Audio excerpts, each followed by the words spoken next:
দীর্ঘ এক যুগের প্রবাস জীবন শেষে ইরাক থেকে গ্রামের বাড়িতে ফিরলেন ঠিকই, তবে জীবিত নয়, কফিনবন্দি নিথর দেহে। জামালপুরের মিলানদহ উপজেলার আকপয়লা ঠেঙ্গাপাড়া এলাকার আব্দুল রহিম বাদশার ছেলে রমজান আলী। ৩ ভাই বোনের মধ্যে তিনি ছিলেন মেঝো। শারীরিকভাবে অসুস্থ বাবার সংসারের হাল ধরতেই প্রায় এক যুগ আগে পাড়ি জমিয়েছিলেন ইরাকে। কঠোর পরিশ্রম আর প্রবাস জীবনের সংগ্রামের মধ্য দিয়েই পরিবারের স্বপ্ন বুনেছিলেন তিনি। অনেকদিন যাবৎ আছেন, প্রায় দীর্ঘ 12 বছর ধরে এখানে বিদেশ। কিছুদিন হয়তো মারা গেছেন, মারা যাওয়ার পরে প্রায় 5 মাস অতিবাহিত হয়েছে। এম্বাসির সাথে যোগাযোগ করতে পারে নাই, এই কারণে মনে করেন লাস্টে আসতে দেরি হয়ে গেছে। তাকে আল্লাহ পাকের ইচ্ছা হিসেবে ইরাকেই গাড়ি অ্যাক্সিডেন্টে মারা গেছে। আল্লাহ পাক জান্নাত নসিব করুক।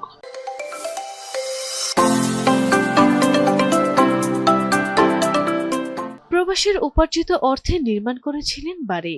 বাবা মায়ের প্রতি ভালোবাসা থেকে সেটির নাম রাখেন মা বাবার ভিলা। রমজান ভাই সে অনেক ভালো লোক ছিল, তার সংসারের কারণেই সে ইরাকে গিয়েছিল। তার বাবাটা এখন খুবই অসুস্থ, সংসারের জন্য বিদেশ যাওয়ার পরিপ্রেক্ষিতে তার জীবনটা অনেক ভালো। একটা বাড়িতে বাড়িও তুলছে, ফোনের মাধ্যমে বিয়ে হয়েছিল। মাত্র ৮ মাস আগে প্রবাসে থেকেই পরিবারের পছন্দে মোবাইল ফোনের মাধ্যমে বিয়ে করেছিলেন রমজান। স্বপ্ন ছিল দীর্ঘ প্রবাস জীবনের অবসান ঘটিয়ে দেশে ফিরে নববধূকে নিয়ে নতুন করে জীবন শুরু করবেন, কিন্তু নিয়তি যে বড়ই নির্মম। সে নতুন ঘরে তোলা হলো তার কফিনবন্দি নিথর দেহ। আর আপনার ছেলে হিসেবে সে যথেষ্ট মানে ভালো ছেলে, পজিটিভ মাইন্ডে ছিল, আর মানে খুব ভদ্র ছেলে। তা আমরা খুব এলাকাবাসী থেকে আমরা খুব সুখাহত মানে একটু যাপন করছি। খুব কষ্ট পাই যে একসাথে যেহেতু চলাফেরা করছি, এটা একটু খারাপই লাগে আমাদের।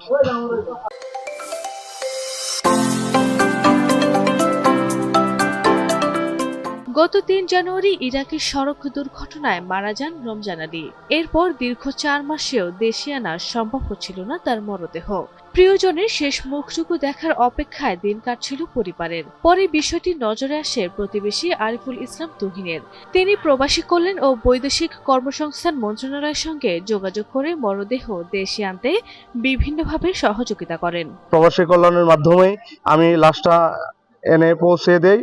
তো এর ভিতরে আমি গ্রামের বাড়িতে আমার ইয়েতে আসি, গ্রামের এক প্রতিবেশীর সঙ্গে কথা হয়, বাই ফোনে আসছে কথা হচ্ছে। সেই অবস্থায় আমার প্রতিবেশী জানতে পারে এবং আমাকে জানায় যে আমাদের এলাকারও তো একজন সন্তান ইরাকে মৃত্যুবরণ করেছে। পরে তার মাধ্যমে কথা শুনে তাৎক্ষণিক আমি তার বাবার কাছে এবং মার কাছে আসি। রাত্রে এসে তাদের সম্পূর্ণ ডকুমেন্টসগুলো নিয়ে আমি আবার নূর ভাইয়ের শরণাপন্ন হই। নূর ভাইয়ের মাধ্যমে এই রমজান আলীকে আনতে সক্ষম হই। অবশেষে ২০ মে দুপুরে রমজানের মরদেহ পৌঁছায় গ্রামের বাড়িতে। ছেলের মৃত্যুতে শোকে ভেঙে পড়েছেন বাবা আব্দুর রহিম বাদশা। অসুস্থ এই বৃদ্ধ বাবা ঠিকমতো কথাও বলতে পারছেন না। অ্যাক্সিডেন্টে মারা গেছে, মালিকই বলছে। তোর লাস্ট কয় মাস পর আসলো? 4 মাস। 4 মাস। 4 মাস হলে বেশি হবে। কাজ টাজ করতে না, পারে? আমি কিছু করাই না। শেষবারের মতো রমজানকে দেখতে বাড়িতে ভিড় করেন স্থানীয়রা। অনেকেই স্মরণ করেন তার মানবিকতা আর সংগ্রামের জীবনের কথা। সে এলাকাতে জন্ম, দীর্ঘদিন সে ইরাকে ছিল, প্রায় 14 বছর যাবৎ সে ইরাকে, এবং ইরাকে থাকাকালীন সে অনেক টাকা পয়সা উপার্জন করছে। সে একমাত্র উপার্জনক্ষম ব্যক্তি ছিল, কিন্তু আজকে সে যে ঘরটি তুলছে, কিন্তু আজকে সে মানে লাশ হয়ে এই ঘরে আসে আর কি। তার দুটো বোন আছে, বয়স্ক বাবা মা আছে। এই জন্য আসলে সরকারের পক্ষ থেকে আমরা তার প্রতি মানে বিশেষভাবে অনুরোধ করছি যে তার জন্য যে কিছু টাকা যেন দেয়া হয়। সে রাষ্ট্রের প্রবাসী খাত থেকে অনেক অবদান রাখছে।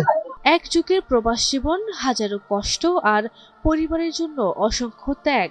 অবশেষে রমজানের দেশে ফেরা হলো একটি কফিনে করে। বুধবার জানাজা শেষে বাড়ির পাশে দাফন করা হয় রমজান আলীকে।